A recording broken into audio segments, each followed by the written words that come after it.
জি 24 ঘন্টায় 5 কাহন নিয়ে আমি সব্যসাচী আপনাদের সঙ্গে। কলকাতার অনেকটা কি তলিয়ে যাবে গঙ্গার পেটে? গঙ্গার পার ধরে গড়ে ওঠা শহরের বসতি হারিয়ে যাবে। চেনা গঙ্গার পথ কি পাল্টে যাচ্ছে? ভাঙছে শহরের পার, শহরের ঐতিহ্য গিলে নিতে পারে হুগলি নদী। নারকেল আর ম্যানগ্রোভ বসিয়ে পরিস্থিতি সামাল দেওয়ার চেষ্টা চলছে, আর তার মধ্যেই চলছে কেন্দ্র রাজ্য চর্চা। কলকাতা পুরসভার 1 নম্বর ওয়ার্ডে ছাদ হারিয়েছেন অসংখ্য মানুষ। ভাঙনে খোয়া গিয়েছে ভিটে। বাজা কদমতলা ঘাট থেকে প্রিন্সেপ ঘাট, গোটা এলাকা উদ্বেগের। হাওড়ার দিকে পলি পড়ছে গঙ্গায়, হুগলি নদী বদলাচ্ছে গতিপথ, আর সেই পথ পরিবর্তনের আঁচ শহর কলকাতায়। জেলায় জেলায় নদী ভাঙন নিয়ে সবসময় চিন্তায় থাকে রাজ্য প্রশাসন। এবার খোদ কলকাতার বুকে বয়ে চলা গঙ্গার ভাঙন নিয়ে চিন্তার ভাঁজ কলকাতা পুরসভার কপালে। কলকাতা পুরসভা মনে করছে এখনই যদি হেভি ড্রেজিং করে এই গঙ্গার ভাঙন আটকানো না যায়, তাহলে আগামী দিনে কলকাতার জন্য হতে চলেছে গঙ্গার ভাঙন অত্যন্ত বিপদ সংকেত। গত কয়েক বছর ধরেই রাজ্যের নদী তীরবর্তী বিস্তীর্ণ অঞ্চলে ভাঙনের সমস্যা মাথা ব্যথা বাড়িয়েছে প্রশাসনের। নতুন করে উদ্বেগ বাড়াচ্ছে কলকাতা। রাজ্যের একাধিক জায়গায় ভাঙন নিয়ে এবার উঠে পড়ে লেগেছে রাজ্য প্রশাসন। কলকাতার নদী পারে বিস্তীর্ণ অংশে উদ্বেগ বেড়েছে। 1 নম্বর ওয়ার্ডে গঙ্গা ভাঙনের সমস্যা বাড়ছে। বাজা কদমতলা থেকে প্রিন্সেপ ঘাট গাছ বসানোর কাজ শুরু করেছে পুরসভা। অন্তত 450 নারকেল গাছ ও ম্যানগ্রোভ বসানোর কাজ শুরু হয়েছে। মালদা মুর্শিদাবাদে গঙ্গা ভাঙনে উদ্বেগ বেড়েছে। কল্যাণী থেকে ফলতা ভাঙনে নজর দিয়েছে বন্দরও। আইআইটি খড়গপুরের তত্ত্বাবধানে সমীক্ষা জারি রয়েছে। হুগলি ত্রিবেণী থেকে পূর্ব মেদিনীপুরের গেঁওখালিতে সমস্যা রয়েছে। দীর্ঘ 114 কিলোমিটার এলাকা জুড়ে নদী পারে ভাঙন কেন, তা নিয়ে জানতে সমীক্ষা গবেষণা জারি রয়েছে। কলকাতার ক্ষেত্রে আপাতত পার ধরে ম্যানগ্রোভ আর নারকেল গাছ লাগাতে চাইছে পুরসভা। কথা চলছে বন্দর কর্তৃপক্ষের সঙ্গেও। গঙ্গার দুদিকে যাতে ভাঙন রোধ করা যায় সেই জন্য সব রকম প্রোটেকশন যেটা আমাদের ক্ষমতার মধ্যে সেটা করছি। যেরকম আমরা কিছু গাছ লাগাবার চেষ্টা করছি, কিছু ম্যানগ্রোভ লাগানোর চেষ্টা করছি। কেন নাহলে কলকাতার দিক দিয়ে ভাঙন শুরু হয়, তাহলে কলকাতার সব precious property, precious heritage property, এগুলো সব আস্তে আস্তে নষ্ট হয়ে যাবে, ভেঙে যাবে। ইমিডিয়েট যেটা দরকার সেটা হচ্ছে পোর্ট ট্রাস্টের ড্রেজিং, ম্যাসিভ ড্রেজিং দরকার। হাওড়ার দিকটা সিন্টেশন হচ্ছে, আর নদী তার দিক চেঞ্জ করে, স্পেস চেঞ্জ করে কলকাতায় ভাঙনটা হচ্ছে। আপনি নিমতলা ঘাট টাটের দিকে যান, অলরেডি ঘাট টাটগুলো ভাঙতে শুরু করে দিয়েছে। এইটা ধরুন আর যদি 10-20 বছর বাদে একটা ভয়াবহ আকার। ড্রেজিং এর একমাত্র সমাধান, দাবি পুরমন্ত্রী তথা কলকাতা পুরসভার মেয়রের। এই জায়গা থেকেই কেন্দ্রের বিরুদ্ধে ক্ষোভ উগরে দিয়েছেন তিনি। এখন যে সেন্ট্রাল গভর্নমেন্টের যে হবে, তাদের কান আছে বলে আমার মনে হয়, তাই তাদের এখন আমরা কালা ছাড়া আর কিছু বলতে পারি না। এই কালাদের চেঁচিয়ে চেঁচিয়ে বলতে বলতে কানের মধ্যে ঢুকছে। দামোদর ভ্যালি কর্পোরেশনের সঙ্গে গঙ্গা ভাঙনের কোনো সম্পর্ক নেই। গঙ্গা ভাঙন যে প্রান্তে হয় মালদা মুর্শিদাবাদ এই এলাকাতে, সেখানে গঙ্গা ভাঙনের নির্দিষ্ট প্রকল্পে কেন্দ্রীয় সরকার সেচ দপ্তরকে, রাজ্যের সেচ দপ্তরকে টাকা দেয়। কেন্দ্র সরকার সরাসরি এসে গঙ্গা ভাঙন রোধ করে না। তাই ফিরহাদ হাকিমের এই প্রশ্ন রাজ্যের সেচ মন্ত্রীকে করা উচিত, যে প্রতি বছর আপনার সেচ দপ্তর যে গঙ্গা ভাঙনের টাকা কেন্দ্রের কাছ থেকে নিয়ে গঙ্গার পাড়ে বোল্ডার ফেলে, এই বোল্ডার কোন হাঙরে খেয়ে যায়। এই পরিস্থিতিতে আচমকা জোয়ার এলে গঙ্গার পাড় ভেঙে জল শহরে ঢুকে পড়ার আশঙ্কা থেকে যাচ্ছে। শহরের একাংশ ভাঙতে পারে, জলে হারিয়ে যেতে পারে শহরের ঐতিহ্য। ফলে শুধু গাছ দিয়ে ভাঙন পরিস্থিতি কি আদৌ সামাল দেওয়া যাবে? এটা একটা প্রাথমিক চেষ্টা। এই চেষ্টা দিয়ে কিন্তু বা এই নারকেল গাছ বা ম্যানগ্রোভ দিয়ে এই গঙ্গার ভাঙন কিন্তু আটকানো যাবে না বলে মনে করছেন কলকাতা পুরসভার মহানাগরিক ফিরহাদ হাকিম।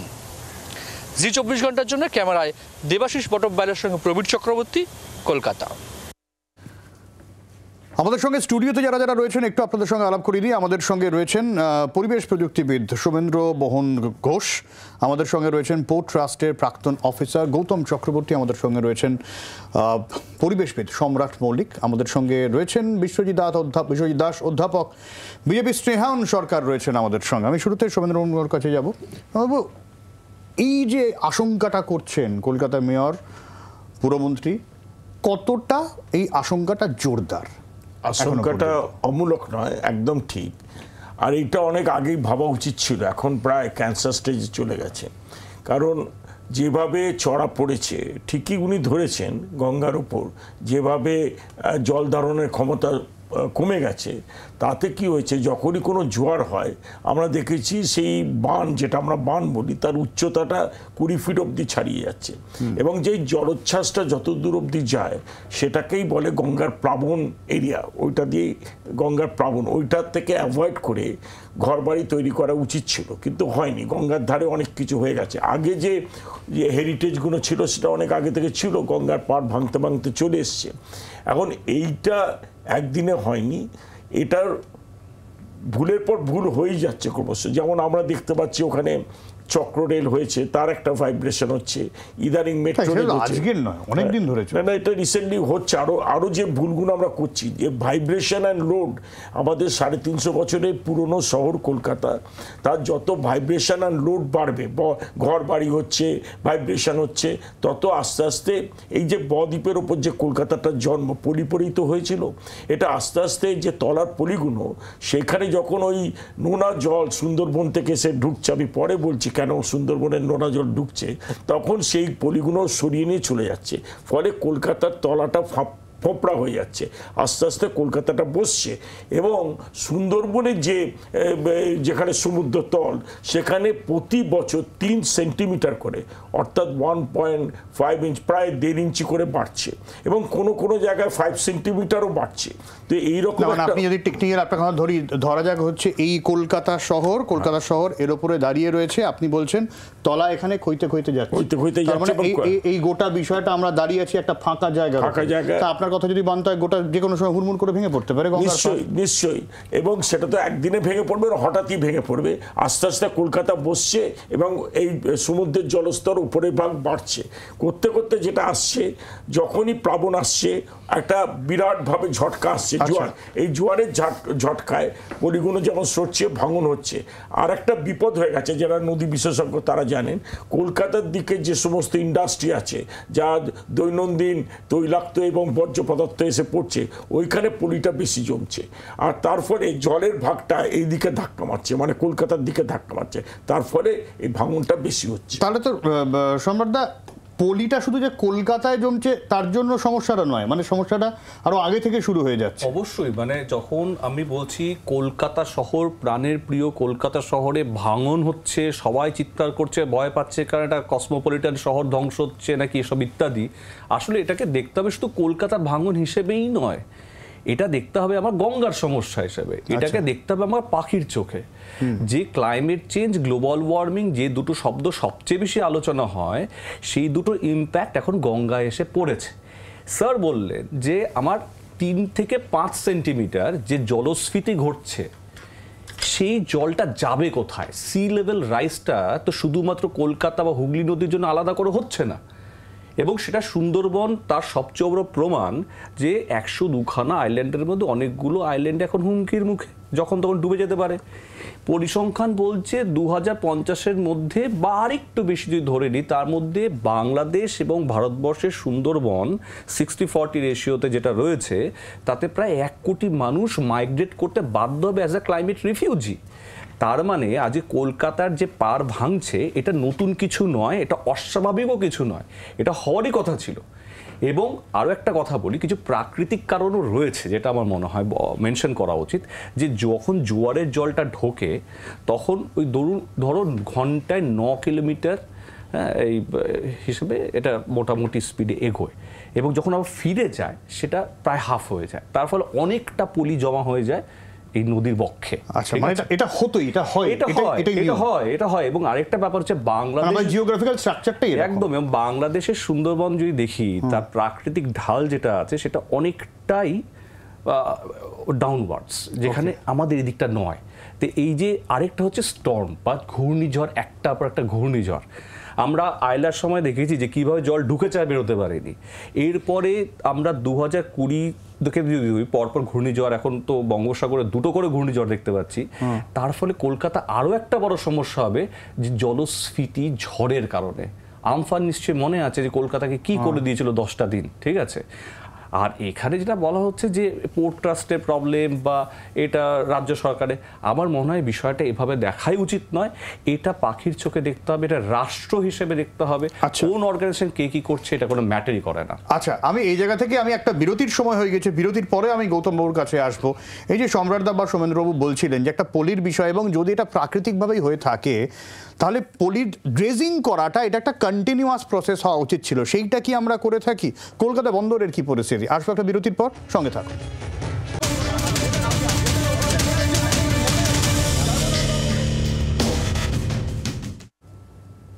পোর্ট ট্রাস্টের প্রাক্তন অফিসার গৌতম চক্রবর্তী রয়েছেন আমাদের সঙ্গে। গৌতমবাবুর কাছে সরাসরি আসবো। গৌতমবাবু, এই যে পলির সমস্যা এবং যে সমস্যাটা শুরু হচ্ছে কলকাতার অনেকটাই আগে থেকে, এই জায়গা দাঁড়িয়ে এখন কলকাতা বন্দরের কি অবস্থা? কারণ আমি লাস্ট একটা রিপোর্ট পড়েছিলাম, দেশের সমস্ত বন্দরগুলোর মধ্যে অন্যতম লাভজনক বন্দর আমাদের এই কলকাতা বন্দর। আমি লাভজনকের ব্যাপারটার মধ্যে প্রথমে যাচ্ছি না, কিন্তু পূর্বতন বক্তারা যেটা বললেন আমি তার সঙ্গে সম্পূর্ণ একমত। সমস্যাটা হচ্ছে একটাই, যে দোরগোড়ায় বিপদ যখন এসে দাঁড়ায় তখন আমরা সজাগ হই। ততক্ষণ পর্যন্ত সবটাই কিন্তু খুব প্রসাধনিক, কসমেটিক যাকে আমরা এক অর্থে বলি। আমাদের ক্ষেত্রে কিন্তু তাই হচ্ছে। মেয়র সাহেব যা বললেন সেটা আমি সম্পূর্ণভাবে একমত। ড্রেজিং দরকার, কিন্তু ড্রেজিং কি করছে না কলকাতা বন্দর? আমি কারো হয়ে কোনো কথা বলছি না। এই বন্দরের ইতিহাস যদি আপনারা দেখেন, এই ঐতিহ্য যদি দেখেন, শহরে দুটি একসঙ্গে সম্পৃক্ত, এত যুগ ধরে তো ড্রেজিং চলছে। ড্রেজিং দু ধরনের ড্রেজিং হয় আপনারা জানেন, এবং আমি বলবো না, আমাদের বলা উচিত নয়, আমি প্রাক্তন, কিন্তু সব সমস্যাটা একই রয়ে গেছে যে বন্দরের মূল যে কনসার্ন সেটা হচ্ছে নেভিগেশন। তার নেভিগেশনকে বজায় রাখা, যাতে জাহাজ, বড় বড় জাহাজ যেগুলো এখনো কলকাতা বন্দরে আসছে, কজন খবর রাখেন যে এই যে আমরা বলি পশ্চিমবঙ্গে ইন্ডাস্ট্রি নেই, সেই কলকাতায় একটা ইন্ডাস্ট্রিয়াল করিডোর 24 ঘন্টা কাজ করছে, এবং সেখানে বড় বড় বিদেশি জাহাজ আসছে। তাদের জন্য আমাদের সারাক্ষণ এই নদীটাকে ঠিক রাখতে হবে, এবং তার জন্য দু ধরনের ড্রেজিং চলছে কন্টিনিউয়াসলি। একটা ক্যাপিটাল ড্রেজিং, একটা মেইনটেনেন্স ড্রেজিং। এই দুটোই আমাদের করতে হয়, যাতে তারা লক গেট দিয়ে জাহাজগুলো ঢুকতে পারে, তার নাব্যতাকে মাথায় রেখে। এটা যদি না করি এই বন্দর বন্ধ হয়ে যাবে, এবং সেটা তো সবাই জানেন, এবং জানেন না এমনকি একসময় এই পার্লামেন্টে দাঁড়িয়ে কোনো এক পূর্বতন প্রধানমন্ত্রী বলেছিলেন যে এই নদীর নাব্যতা আমরা বজায় রাখবই, ড্রেজিং আমরা কন্টিনিউ করে যাবই, এবং তার জন্য যা ব্যয়ভার তার কেন্দ্রীয় সরকার বহন করবে। সেটা কিন্তু ঘটেনি। পরবর্তীকালে আমাদের স্ট্রাগল করতে হয়েছে to get the required funds from the central government. এটা সত্যি কথা। পশ্চিমবঙ্গ সরকার সাহায্য করছেন না আমি বলবো না, কেন্দ্রীয় সরকার সাহায্য করছেন না আমি বলবো না, কিন্তু ওই যে বললাম, পূর্বতন আমাদের শুভেন্দুবাবু বললেন বোধহয়, যে একটি মাত্র সংস্থার উপর নির্ভর করে হয় না, এটা সবাইকে মিলেই করতে হয়। আচ্ছা, যে সবচেয়ে বড় কথাটা আমি যেটা মনে করেছি, আবার নিজের ঘুরে ঘুরে নানা জায়গায় নিজের দেখা, এই নদীটাকে কাছ থেকে এতগুলো বছর দেখা, তার সঙ্গে কথা বলা ব্যক্তিগতভাবে, ফ্র্যাঙ্কলি আমি দাঁড়িয়ে কোনো কথা বলতে পারি এই নদীর সঙ্গে, ততটাই কাছাকাছি আমার নৈকট্য হয়েছিল এই নদীর সঙ্গে। আমরা কি নদীটাকে নিয়ে সত্যি কিছু ভাবি? আমাকে বলবেন সেটা।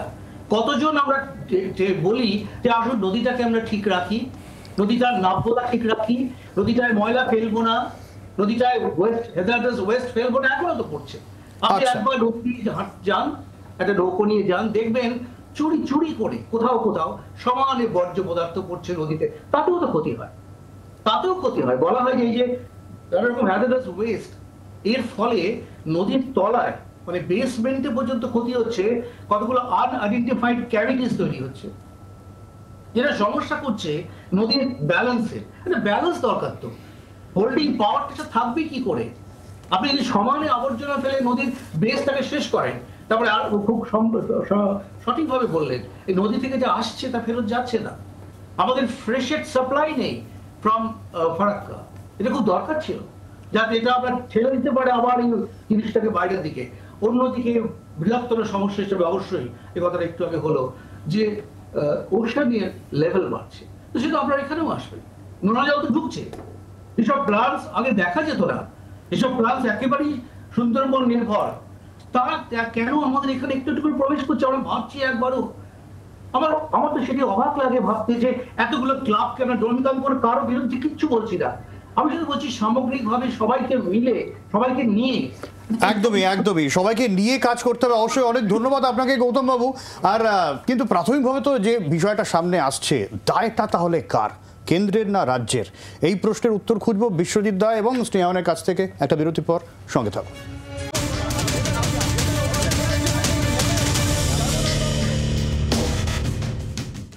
যে বিষয় নিয়ে আমরা আলোচনা করছিলাম, কলকাতা বিপদের মুখে, গঙ্গার পার ভাঙছে, ভাঙন গ্রাস করছে ক্রমশ। পলি একটা বড় সড় সমস্যা, মেয়র বললেন, আলোচনা আমাদের উঠে এলো, কিন্তু এর দায় কি শুধুমাত্র কেন্দ্রের? বিশ্বজিৎটা না, একটা জিনিস দেখো, এই ধরনের আশঙ্কা কিন্তু এখনো তৈরি হয়নি, যদিও একটা চিন্তার বিষয় আছে। কলকাতার গঙ্গার যে ভাঙন আর মালদা মুর্শিদাবাদের যে গঙ্গার ভাঙন, এই দুটো কিন্তু এক হবে না। কারণ কলকাতায় নদীর যে দৈর্ঘ্য সেটা 300 মিটারের মতো, এবং তার সবচেয়ে পজিটিভ দিক হচ্ছে নদীর পাড়ে মিহি পলি আছে, যেটা মালদা বা মুর্শিদাবাদে আমরা দেখেছি বালির পাড় আছে। এটা গেল এক। দ্বিতীয় যে কথাটা বলবো, নদীর এই যে ভাঙনের কথা যখন আসছে, নদীর দুটো দিককে যদি আমরা কনভেক্স এবং কনকেভ এটা দিয়ে ব্যাখ্যা করি, তাহলে কনকেভের দিকে ভাঙন থাকে এবং কনভেক্সের দিকে পলি পড়ে। কলকাতার ক্ষেত্রে কিন্তু সেই ভাঙনের সম্ভাবনা নেই। তবে এখনই যদি রক্ষণাবেক্ষণ না করা যায়, এই রক্ষণাবেক্ষণ কে করবে? পশ্চিমবঙ্গ সরকার, সেচ দপ্তর বা কলকাতা পুরসভা কাজ করতে গেলে পোর্ট ট্রাস্টের অনুমতি নিতে হবে। আমি এই বিষয়ে আসবো, কিন্তু আজকে আমরা ফিরহাদ হাকিমের বক্তব্য দেখাচ্ছিলাম। তিনি বলছেন যে যদি এই পরিস্থিতি চলে আর 10 বছরের মধ্যে কলকাতা মানে ভয়ঙ্কর বিপদের মুখে পড়বে। তিনিই বলেছেন, মেয়র বলছেন, আমরা নয়। একেবারে আমি তোমাকে বলছি যে পোর্ট ট্রাস্ট এবং রাজ্য সরকার, সেচ দপ্তর, পুরসভা এরা যদি একসঙ্গে কাজ না করে, কারণ এই কদিন আগেই কল্যাণ রুদ্র বলেছিলেন যে এইটা করা সম্ভব কিছুদিন আগে, এবং সেটা করতে গেলে যে ইঞ্জিনিয়ারিং এর দল আছে, টিম আছে, তারা এই কাজ করতে পারে। এবং কলকাতার দুপাশে 47 মিটার নদীর পারে সেটা দেখভাল করছে রাজ্য সরকার। এবং একটা জিনিস দেখো, যে এটা তো বন্ধ করতে হবে, যেখানে যে পরিমাণে প্লাস্টিক এবং শোলা ব্যবহার করা হচ্ছে, থার্মোকল ব্যবহার করা হচ্ছে, সেটা বন্ধ করা দরকার। আমরা জানি যে আমাদের গঙ্গা ক্লিন মিশন, নমামি গঙ্গে এইসব প্রকল্প নেওয়া হয়েছে, কিন্তু তবুও গঙ্গাকে পরিশুদ্ধ করা, দূষণ মুক্ত করা সম্ভব হয়নি। এই দায়টা কার? এই আলোচনা কিন্তু দীর্ঘ আলোচনা। এই দায়ের মধ্যে একদিকে যেমন সরকারের বিভিন্ন দপ্তর থাকে, কেন্দ্র বলো রাজ্য বলো, যেহেতু পোর্ট ট্রাস্ট দেখভাল করে, আবার একই সঙ্গে সাধারণ মানুষ, তাদেরও কিছু কিছু ক্ষেত্রে দায়িত্ব থাকে। কিন্তু আমার এখানে এই প্রশ্নটা, যে সবাই যদি আমরা এই মুহূর্তে হাতে হাত রেখে না নামতে পারি, তাহলে হয়তো আগামী দিনে বড় একটা আশঙ্কার মুখে আমরা চলে যাব।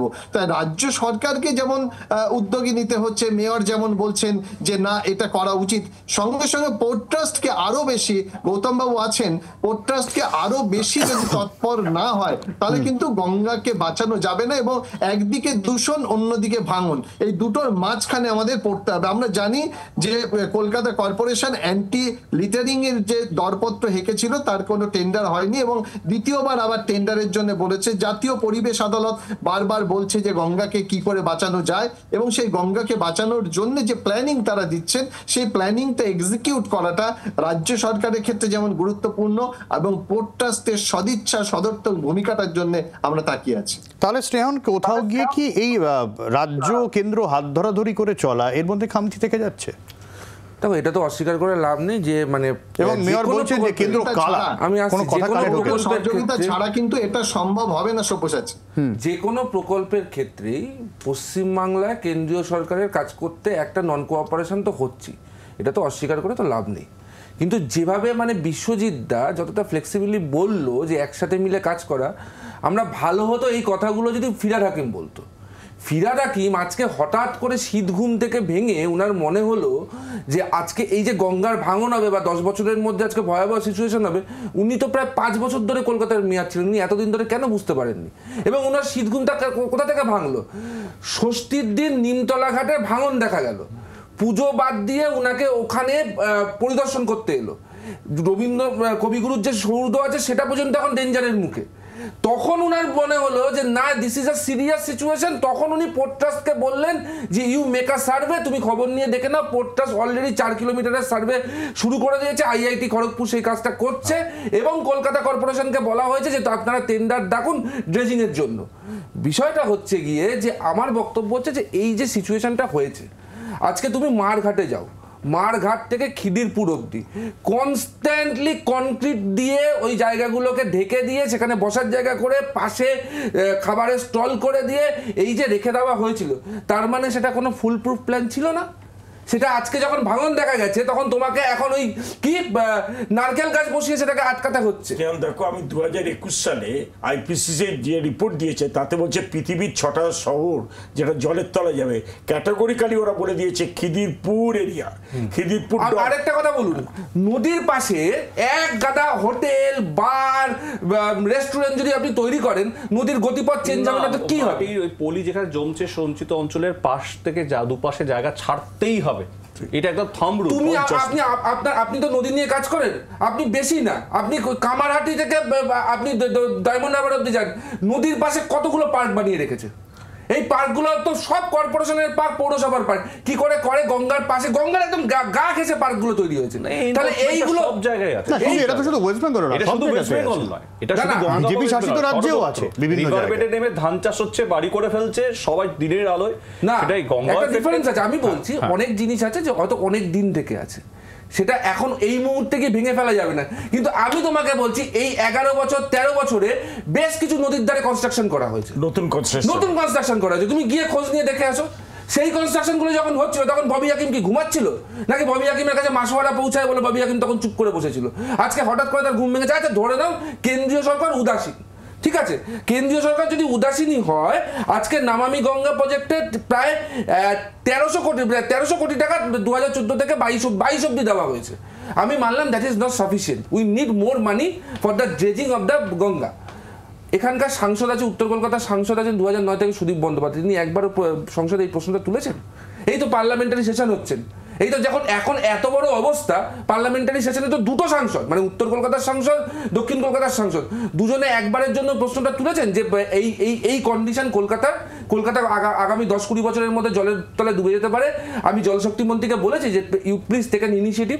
সব্যসাচী, খিদিরপুর বন্দর কিন্তু এটা জানি, তাই জন্য তারা পাত্তারি গুটিয়ে চলে যাচ্ছে পারাদ্বীপে। খিদিরপুর বন্দর এখানে থাকবে না। এবং খিদিরপুর বন্দর যখন চলে যাচ্ছে এখান থেকে, এটা আমাদের মাননীয় মুখ্যমন্ত্রী জানে, সবাই জানে, তাহলে আমরা কেন ব্যবস্থা নিতে পারলাম না? এতদিন সময় লেগে গেল। এটা 10 বছর আগেই আমাদের এটা ভাবা। আরেকটি বড় বিষয় হচ্ছে এই কলি জমা বা এই বছর আরেকটি বড় বিষয় হচ্ছে এই দূষণ, গঙ্গায় যে দূষণ। এবার হ্যাঁ, তুমি বলবে গঙ্গায় দূষণ তো শুধু এখানে নেই, বিজেপি শাসিত রাজ্যে আছে, ডেফিনেটলি আছে। ওই জন্য কেন্দ্রীয় সরকার national mission for clean Ganga করেছিল, যাতে 5টি রাজ্যকে ইনক্লুড করা হয়েছে, Uttar Pradesh, Uttarakhand, Bihar, Jharkhand, West Bengal state. তাতে প্রতিটা রাজ্যে স্টেট কমিশন ফর গঙ্গা করা হয়েছে, যারা ওভারলুক করবে যাতে গঙ্গা পরিষ্কার করা হয় কি হয় না।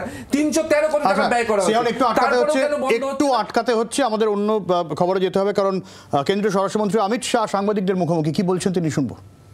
दलों का नजरिया अलग अलग होता है, वक्ताओं का नजरिया अलग अलग होता है, मगर संसद जैसे देश के सर्वोच्च लोकतांत्रिक फोरम में जब चर्चा होती है तब इसमें एक बात कॉमन होती है कि बात तथ्य के आधार पर होनी चाहिए और बात सत्य के आधार पर होनी चाहिए। कल से कांग्रेस पार्टी ने जिस तरह से तथ्यों को तोड़ मरोड़ कर रखने का प्रयास किया है, ये अत्यंत निंदनीय है और मैं इसकी निंदा करना चाहता हूं। ये क्यों हुआ? क्योंकि भारतीय जनता पार्टी के वक्ताओं ने संविधान पर, संविधान की रचना के मूल्यों पर, और जब जब कांग्रेस या भारतीय जनता पार्टी का शासन रहा तब शासन ने संविधान के मूल्यों का किस तरह से मूल्यांकन किया, संरक्षण किया और संवर्धन किया, इस पर फैक्ट के साथ भारतीय जनता पार्टी के वक्ताओं ने अनेक उदाहरणों के साथ जनता के सामने विषय रखे और उसमें वो तय हो गया कि कांग्रेस पार्टी आंबेडकर जी विरोधी पार्टी है, कांग्रेस पार्टी आरक्षण विरोधी पार्टी है, कांग्रेस पार्टी संविधान विरोधी पार्टी है, कांग्रेस पार्टी ने सावरकर जी का भी अपमान किया,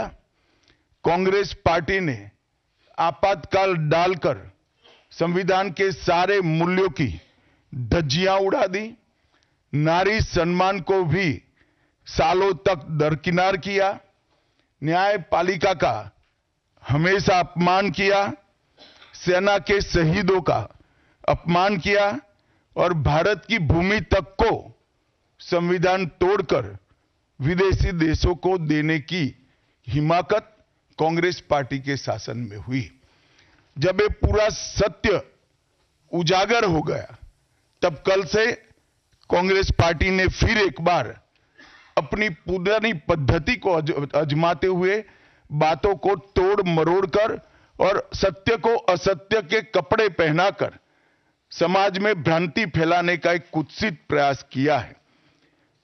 संसद में जब चर्चा हो रही थी, ये सिद्ध हो गया कि बाबा साहेब आंबेडकर का कांग्रेस ने किस तरह से पुरजोश विरोध किया था। बाबा साहब के न रहने के बाद भी किस प्रकार से कांग्रेस ने बाबा साहब को हाशिए पर ढकेलने का प्रयास किया। जब संविधान सभा अपना काम कर चुकी, चुनाव हुआ 1951-52 में और 54 में, दोनों बार कांग्रेस ने बाबा साहब को हराने के लिए कोई कसर नहीं छोड़ी। यहां तक कि फ्रेंडली चुनाव होता है, स्पिरिट वाला चुनाव होता है, ऐसा चुनाव भी नहीं था। विशेष प्रयास किया गया और वो उनकी हार को सुनिश्चित किया गया। जहां तक भारत रत्न देने का सवाल है, कांग्रेस के नेताओं ने कई बार खुद ही अपने आप को भारत रत्न दिए हैं। 55 में नेहरू जी ने खुद को भारत रत्न दे दिया, 71 में इंदिरा जी ने खुद को भारत रत्न दे दिया और 1990 में बाबा साहब को भारत रत्न तब मिला जब कांग्रेस पार्टी सत्ता में नहीं रही और भारतीय जनता पार्टी के समर्थन वाली सरकार थी। 1990 तक कांग्रेस पार्टी बाबा साहब को भारत रत्न न मिले, इसका बड़े जतन से प्रयास करती रही। यहां तक कि बाबा साहब की जयंती को भी, 100वीं जयंती को भी मनाने का मना ही कर दिया गया। नेहरू जी की आंबेडकर जी के प्रति नफरत जग जाहिर है। नेहरू जी की खुद की किताब selected works of Jawaharlal Nehru second series volume 16, इसके भाग 2 की पृष्ठ संख्या 532 पर एक पत्र का उल्लेख है। जब बीसी राव ने नेहरू जी को पत्र लिखकर कहा कि आंबेडकर जी मंत्रिमंडल से इस्तीफा देकर जाने का मन बना रहे हैं, तब नेहरू जी का ये जवाब था, आंबेडकर के जाने से मंत्रिमंडल में कोई फर्क नहीं पड़ने वाला है। आंबेडकर जी के महान योगदान का मूल्यांकन जवाहरलाल जी किस तरह से करते थे, इससे बड़ा कोई उदाहरण नहीं हो सकता। जब पंडित जी की एक और किताब को पढ़ते हैं, लेटर टू चीफ मिनिस्टर में एक उल्लेख है, बंबई के मेयर ने एक पत्र में बाबा साहब के आंबेडकर के जन्मस्थान मऊ में उनका स्मारक बनाना चाहिए, ऐसा सुझाव दिया। 18 जून 1959 को पंडित जी ने कहा, सरकार के लिए स्मारक स्थापित करना बिल्कुल सामान्य बात नहीं होगी। आमतौर पर स्मारक निजी पहल से किया जाता है। अपने परिवार के चाहे कोई भी सदस्य हो, नेहरू जी हो, इंदिरा जी हो, संजय गांधी हो, राजीव गांधी हो, कई सारे लोगों के लाखों स्मारक देश के अंदर बनाने वाले परिवार के मुखिया कहते हैं कि आमतौर पर निजी पहल पर स्मारक बनाया जाता है, क्योंकि ये स्मारक BR आम्बेडकर जी का था। मित्रों, जब एक दूसरा उदाहरण मैं देना चाहता हूं, एक सर्वदलीय मंत्रिमंडल, पहली देश की कैबिनेट बनी जिसमें बाबा साहेब आम्बेडकर भी सदस्य थे, नेहरू जी प्रधानमंत्री थे। नेहरू जी की किताब सिलेक्ट। আমরা আবারও আলোচনায় ফিরবো এবং শহর বাঁচানোর, কলকাতা শহর বাঁচানোর উপায় কি সেই সমাধান খুঁজবে একটা বিরতির পর। সঙ্গে থাকুন।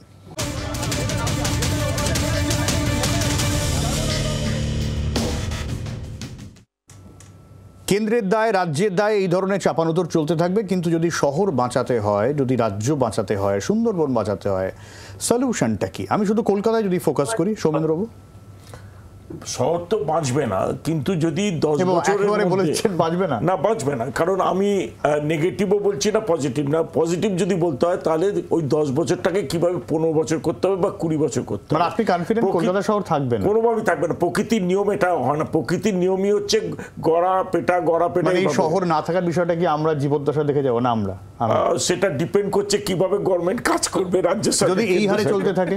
যদি এই হারে চলতে থাকে হার্ডলি 10 বছর থেকে 15 বছর। না, এখন আমি বলছি শহরে এই যেটা বললে কিভাবে রোধ করা যায়, সেটা হচ্ছে যেটা গৌতমবাবু বললেন যে আমাদের মেনটেনেন্স ড্রেজিং করতে হবে, তারপর আমাদের বোল্ডার ফেলতে হবে, তারপর ম্যানগ্রোভ লাগাতে হবে। আর সব থেকে বড় হচ্ছে পলিউশন কন্ট্রোল বোর্ড, আমাদের যেটা রাজ্য দূষণ নিয়ন্ত্রণ পর্ষদ আছে, যতগুলো হাওড়া বা নর্থ 24 পরগনা বা এখানে ইটভাটা আছে, ইটভাটাগুলোকে সরাতে হবে। আর যতগুলো ফ্যাক্টরি আছে তাদের STP, যে সুয়ারেজ ট্রিটমেন্ট প্ল্যান্ট বলো বা আমাদের ওয়াটার ট্রিটমেন্ট প্ল্যান্ট, এগুলো করতে হবে। কারণ নমামি গঙ্গা বলছি, একটা হেরিটেজ রিভার, হোলি রিভার বলছি, এতে এত কলিফর্ম ব্যাকটেরিয়া হয়ে গেছে, এত তৈলাক্ত পদার্থ বেড়েছে, এত সাসপেন্ডেড পার্টিকেলস বেড়েছে, এটা কিন্তু আমাদের পানেরও যোগ্য না, স্নানেরও যোগ্য না। কিন্তু যেটা আমায় দেখতে হবে, আজকে যদি নোনা জল ঢুকে যায় তাহলে সর্বনাশ। আচ্ছা আচ্ছা, খুব সংক্ষেপে বিশ্বজিৎ দা। এখনো এটা বলার সময় আসেনি যে কলকাতা শহর আর থাকবে না, তবে এটা আমি একটু আগে বলছিলাম যে সদিচ্ছার একটা দরকার আছে প্রশাসনের দিক থেকে এবং পোর্ট ট্রাস্টের দিক থেকে। একই সঙ্গে তরল বর্জ্য যেগুলো কারখানা থেকে সরাসরি আসছে, সুপ্রিম কোর্টের একটা জাজমেন্ট আছে, সেই জাজমেন্টে সেগুলোকে পিউরিফাই করে এখানে আনা উচিত।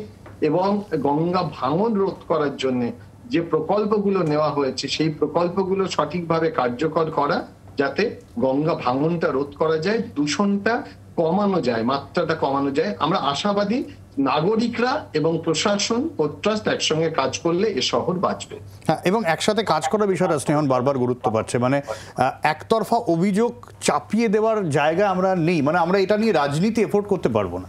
না, এফোর্ট করতে দরকার নেই শুভশ্রীদা। কারণ দেখো, এই যে আদি গঙ্গা, যেটাকে এখন টালিনালা বলা হয়, মানে এমন তার অবস্থা হয়েছে, এই জানুয়ারি মাস থেকে আদিগঙ্গা সংস্কার ও পলি নিকাশনের কাজ শুরু হবে।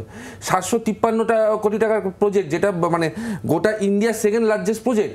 সেখানে প্রায় 15.5 কিলোমিটারে এই যে যতটা এই আদিগঙ্গা আছে তাতে সেই পলি তোলার কাজ হবে। তার যে ব্রিজগুলো আছে সেই ব্রিজগুলোতে সংস্কারের কাজ হবে এবং তার পাশে নেট লাগিয়ে দেওয়া হবে যাতে কেউ আবর্জনা না ফেলতে পারে। কারণ আমি ওই এরিয়াতেই থাকি, আমি জানি প্রতিটা বছর বর্ষার সময় শুধুমাত্র ওই আদি গঙ্গার জন্য কি রকমের দূষণ হয়, কি রকমের ডেঙ্গু ম্যালেরিয়ার প্রকোপে আমাদেরকে ভুগতে হয়। তো এই কাজটা তো নেওয়া হয়েছে, এটা তো সেন্ট্রাল গভর্নমেন্টের কাজ, এটা ইমপ্লিমেন্ট করবে হচ্ছে কি কলকাতা পৌরসভা। তো বাকি কাজটাও যদি করতে কলকাতা পৌরসভা বলে, সেন্ট্রাল গভর্নমেন্ট না বলেছে, এরকম একটা হিসাব ফিরাদ হাকিম দেখাক না। স্যার বলছিলেন যে 10 বছরের মধ্যে মানে কলকাতা ডুবে যাবে। সেই চিন্তাটা যদি এখনো কলকাতা মেয়রের মাথার মধ্যে না ডুবে, কোন এরিয়াটা ফার্স্টে ডুববে সেটা উনি একবার বলুন যে খিদিরপুর ডুববে, তাহলে যদি উনার একটু টনকটা নড়ে এবং কলকাতার মেয়র কলকাতা বাঁচাতে যেন রাস্তায় নামে। সম্রাটদা, এই যেরকম স্নেহান বলছিল আদিগঙ্গার কথা, মানে ছোটবেলায় আমার মামার বাড়ি যেহেতু রাজপুর জগদ্দল ওই চত্বরে, ফলে আদিগঙ্গার আরো কিছুটা আমি দেখেছি। আমি আমার বড় হয়ে ওঠার সময় দেখেছি জায়গা দখল করে বাড়ি হয়ে গিয়েছে। মানে এরকম নদীর পাড় দখল বিভিন্ন গোটা রাজ্য জুড়ে হয়ে চলেছে। কিন্তু কলকাতার ক্ষেত্রে তো আমরা দেখেছি পাড় সংস্কার, পাড় সৌন্দর্যায়ন, এই বিষয়গুলো তো হয়েছে। হ্যাঁ, আমি বলছি যে পাহাড় সৌন্দর্যায়ন বা এই যে রিভার সাইড বিউটিফিকেশন, এটা তো প্রথম কলকাতা হচ্ছে তা না, নময় গঙ্গা প্রজেক্টের একটা অন্যতম উদ্দেশ্য সেটা। এখন ব্যাপারটা হচ্ছে এই যে কেন্দ্র রাজ্য 753 কোটি, 2000 কোটি, 1200 কোটি, এই আকচিতে গেলে হবে না। এখানে দুটো ইম্পর্টেন্ট কথা, অলরেডি এসটিপি প্লান্টের কথা বা বাকি কথা সমস্যার বা বাকি স্পিকাররা বলেছেন, কিন্তু আমার মতে ভীষণ ভীষণ ইম্পর্টেন্ট সেটা হচ্ছে এর প্রযুক্তি, টেকনোলজির ব্যবহার, যেটা এই মুহূর্তে আইআইটি সার্ভে রিপোর্ট জমা করবে, সেটা একটা ভীষণ ইম্পর্টেন্ট, যে লেটেস্ট টেকনোলজির ব্যবহার। এবং নাম্বার 2, এই পুরো প্রজেক্টগুলোর সাথে গঙ্গা বাঁচানোর প্রজেক্ট বা শহর বাঁচানোর প্রজেক্ট, দুটোকে যে দিক থেকে আমরা দেখতে চাই, যদি করতে হয় সাধারণ মানুষকে প্রজেক্টের সাথে কানেক্টেড করতে হবে। যতক্ষণ পর্যন্ত এই টাকার অ্যামাউন্টে নদী বাঁচানো আর শহর বাঁচানোর স্বপ্ন রাজনৈতিক নেতারা বা প্রশাসকরা দেখবেন, ততক্ষণ পর্যন্ত এই ধরনের প্রজেক্ট সত্যি অর্থে সাকসেসফুল হতে পারে না। কারণ মানে ইমিডিয়েট কি করা উচিত, ড্রেজিং আর একেবারে নদীর তীরবর্তী অঞ্চল খালি করে দিয়ে নদীকে তার দুপাশে স্বাভাবিক প্লাবন ভূমিকে ফিরিয়ে দেওয়ার প্রয়োজন রয়েছে। কিন্তু নদীর পাশে যে এখন আজকাল যে বড় বড় সব প্রজেক্ট হচ্ছে, হ্যাঁ, তো প্রজেক্ট হচ্ছে সবাই জানে, এগুলো দিনের আলোর মতো পরিষ্কার। উত্তরবঙ্গের তরাইয়ের অঞ্চলে জঙ্গলের মধ্যে বাফার জোনে বড় বড় ফ্ল্যাট বাড়ি বাংলো তৈরি হচ্ছে, তাহলে গঙ্গার পাশে সূর্য দেখবেন সকালবেলা চা খেতে খেতে, সেই কমফোর্টটা বিক্রি হচ্ছে এখানে, এবং সবাই জানে। এবং কলকাতার নিচে যে খোখলা অংশটা সবাই জানে যে কড়াই শেপ কবের থেকে পড়ছে লোকে, একটাও হাইরাইজ বিল্ডিং হওয়া উচিত না কলকাতায়, সেটা বহুদিন আগে বিজ্ঞানীরা বলেছিলেন। অ্যাবসলিউটলি ফাঁকা হয়ে যাচ্ছে, সবাই জানে না। তারপরে কি আমাদের বহুতল বলতে 10, 12, 20, 25 তার বেশি বাড়িনি আমাদের কলকাতা শহরে। মানে বিষয়টা কি হয়, সাধারণ মানুষ যখন এগুলো শোনে মনে হয় এগুলো তো তত্ত্ব কথা ওড়াচ্ছে, ঠিক আছে, আমরা পড়ে আসছি, আমরা এগুলো পুরো গুরুত্ব দিচ্ছি না।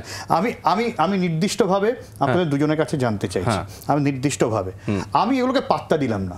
সাপোজ বলছে বলুক, ঠিক আছে, জি 24 ঘন্টা এরকম অনেক কিছু বলছে, ঠিক আছে, এরকম গঙ্গা ভাঙন হচ্ছে, ঠিক আছে, এই ঠিক আছে, চলবে, এই বিষয়টা যদি চলতে থাকে, আমরা সরাসরি একেবারে চোখে আঙুল দিয়ে কবে দেখতে পাবো এইবার আমাদের বিপদ সামনে? আমি জাস্ট স্যারকে ডেডলাইন চাইছি। আমি বলছি বাই 2050, 2050-এর মধ্যে সারা পৃথিবী জানে কলকাতা 2050-এ ডুববে, এবং আমার থেকে অনেক বড় বড় বৈজ্ঞানিক আছে। তবে আমি তোমায় যেটা বলছি যে আমরা রাজনীতির ঊর্ধ্বে উঠে আমাদের পরিবেশকে রক্ষা করতে হবে, এবং আজকে বসে থাকতে হবে না, ইট ইজ টু লেট, খুব তাড়াতাড়ি। এবং যেটাও বললো যে পাবলিক পার্টিসিপেন্ট দরকার, ভীষণ জরুরি, পাবলিককে সঙ্গে নিয়ে কাজ করতে হবে। আচ্ছা, মানে মোদ্দা কথা 2050 সালে যে ডেডলাইন এক্সপার্টরা দিলেন, মানে আমরা এটাকে একটু পিছোতে পারি, এই যা, এবং এই পিছোতে পারবো তখনই যখন রাজনৈতিক দলগুলো এক কাটতে হবে, এবং তাদের সাথে আমরাও সাধারণ মানুষ তারাও হাতে হাত মেলাবো, আমরাও আরও সচেতন হব। এখন এই বিষয়গুলো এতটাই ক্লিশে হয়ে গেছে, কেজো কথা হয়ে গেছে, যে সাধারণ মানুষও এই বিষয়টাকে কতটা সিরিয়াসলি নেন আমি জানি না। তবে ওই অপেক্ষা করতে হবে সেই বিপর্যয়ের জন্য। বিপর্যয় ঘাড়ের কাছে না আসলে তো আমরা খুব একটা সেটাকে গুরুত্ব দিই না। এখানেই শেষ করছি আলোচনা। 5 সঙ্গে থাকুন জি 24 ঘন্টা।